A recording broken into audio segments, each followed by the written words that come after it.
తొందరగా రారా, కాలేజీకి టైం అవటంలా. అవుతోంది, వస్తున్నా. వెళ్ళాలి కదా. గాంధీ అక్క, ఏమిటి ఆలోచిస్తున్నావు? అదే ప్రిన్సిపాల్ గారికి హార్ట్ అటాక్ వచ్చినట్టు రాత్రి నాకు కల వచ్చింది. అందుకే బెంగగా ఉంది. నువ్వేం బెంగ పడకు, ఆయన బాగానే ఉన్నారు.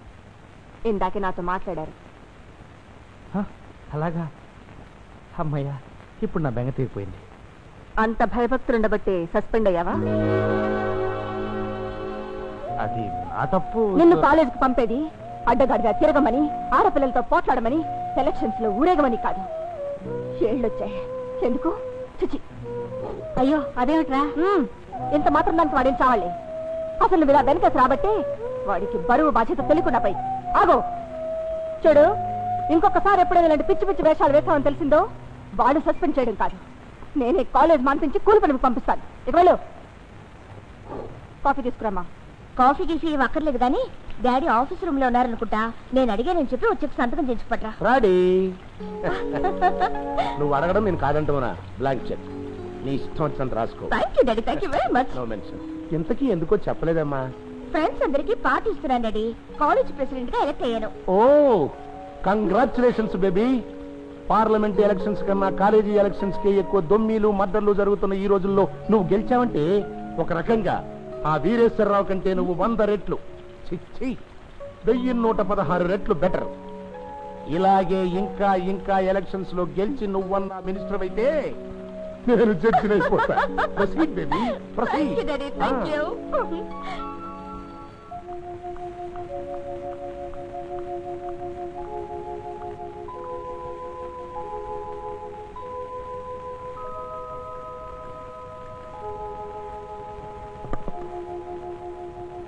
ఏమిటి?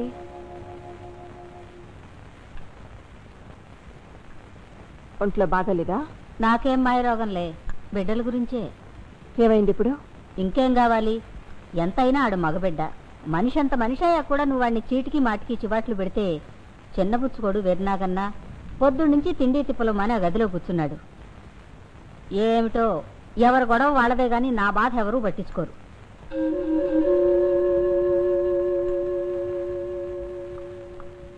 మళ్ళీ వాడిని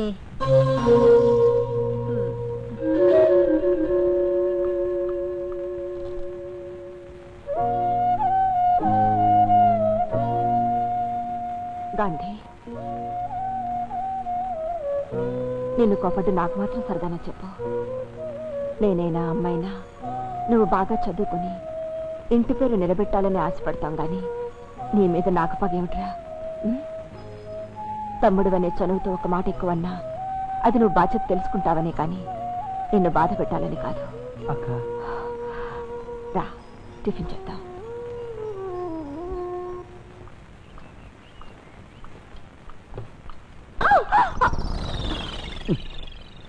ఏమయ్యా, నీకేమైనా బుద్ధుందా? దారి కడ్డంగా కాళ్ళు చాపు పడుకోవడం ఏంటి దరిద్రంగా? అది కదండి. సర్లే, ఇక్కడ డ్రైవింగ్ నేర్పేది ఎవరు? మా ఓనర్ అండి. ఓనరే. ఎక్కడా అని నిద్రపోతున్నారు, లేపుతానుండండి.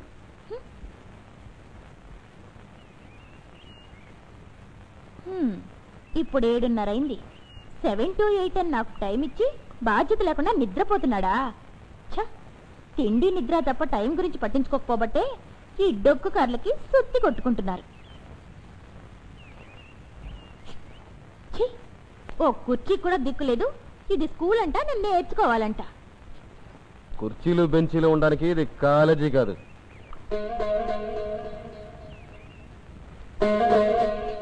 టైం ప్రకారం నువ్వొచ్చి నేను రెడీగా లేకపోతే అనాలి, అంతేగాని నువ్వే అరగంట ఆలస్యంగా వచ్చి మా మీద రంకెలేస్తావేంటి?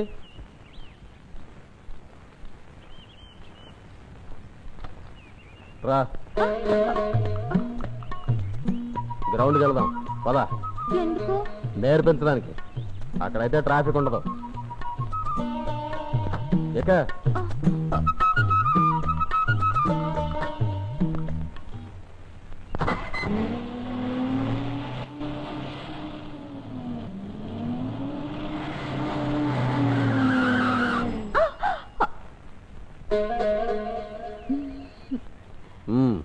దిగు.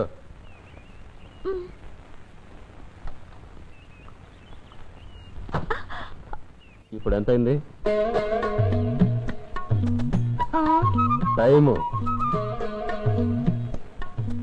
8:26 నీ టైం అయిపోయింది కదా, ఇక వెళ్ళు. హలో హలో, దొంగ సచ్చినాడా?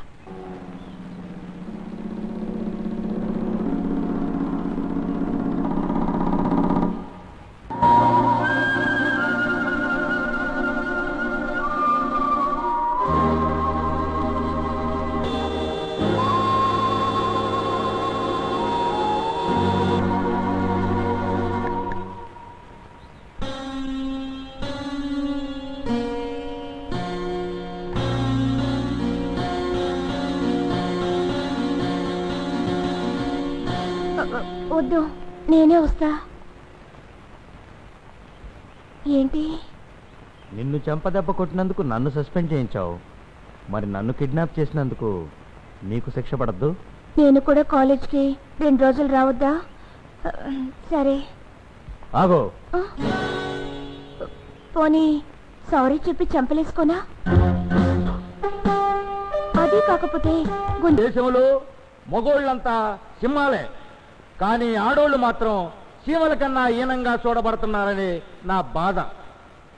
మగోడు ఎంత మంచోడైనప్పటికీ ఇంటికొచ్చిన పెళ్ళాన్ని ఏదో ఒక సమయంలో మాట తోలకపోడు. దాంతో ఆ పిల్ల మనసు ఎంత బాధపడుద్ది. అందుకనే నా మూలకంగా ఈ భారతదేశంలో ఏ ఒక్క ఆడపడుచు గాని, ఏ ఒక్క ఆడ మనసు గాని బాధపడకూడదనే నేను పెళ్లి కూడా చేసుకోలేదు. ఆగండి ఆగండి, మరి మన జస్టిస్ రుద్రమదేవి గారు ఎందుకు చేసుకోలేదో నాకైతే తెలవదు. గానే రండి, జోడు జోడుగా వచ్చే మంగళసూత్రాలు అందుకోండి. లేచి రావయా.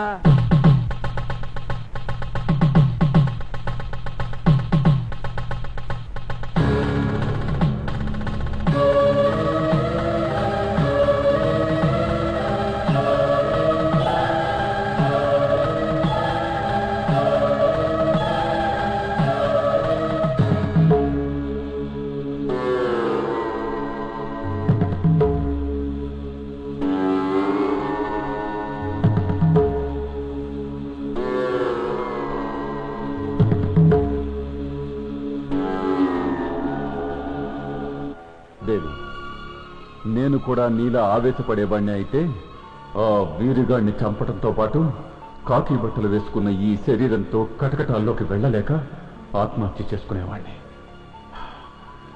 ఏదో ఒక రోజున చట్టబద్ధంగానే వాడి అక్రమాలను అంతం చేసి తీరుతాను. అంతవరకు నీకు నా మొహం కూడా చూపించాను.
వచ్చాడా?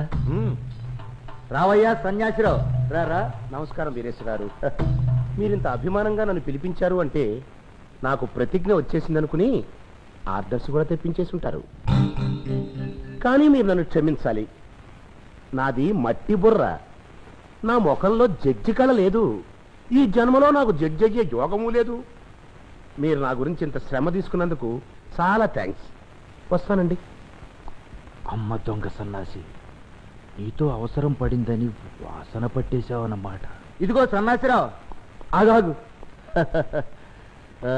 నీతో చిన్న పని వచ్చిందయ్యా. నాకు తెలుసండి, మీరు పని కట్టుకుని నా కోసం కబురంపినప్పుడే డౌట్ వచ్చింది. ఎదురొచ్చి రారమ్మన్నప్పుడు క్లియర్ అయిపోయింది. అసలు పాయింట్కి వచ్చేస్తున్నాను. మీరు ఎక్స్ పార్టీ వెంకట్ నారాయణ ఏలూరు లాకులు కాడ మర్డర్ వేయించారు. వేయించకనేందులేండి, వేశారు. ఇప్పుడు అది కేసు అయింది, కోర్టుకెక్కింది, అంతే కదా? అమ్మనియ్యా. Order, order. పార్లమెంటు సభ్యులు అన్పార్లమెంటరీ బూతులు వాడకూడదు ఎంపీ గారు. Sanyasirao, yes your honour. ఈ ఒక్కసారికి నన్ను బయటపడేస్తే నిన్ను జడ్జింగ్ చేయటం ఖాయమయ్యా. నాకు వాగ్దానాలొద్దు, అంత టర్మ్స్ ఇన్ క్యాష్. అలాగే, బాగా వాదించాలి మరి. అస్సలు వాదించను. చిన్న థ్రిల్ ఇస్తా. అది ఎప్పుడు అనుకున్నారు? కేసు జడ్జిమెంట్ దాకా వచ్చాక.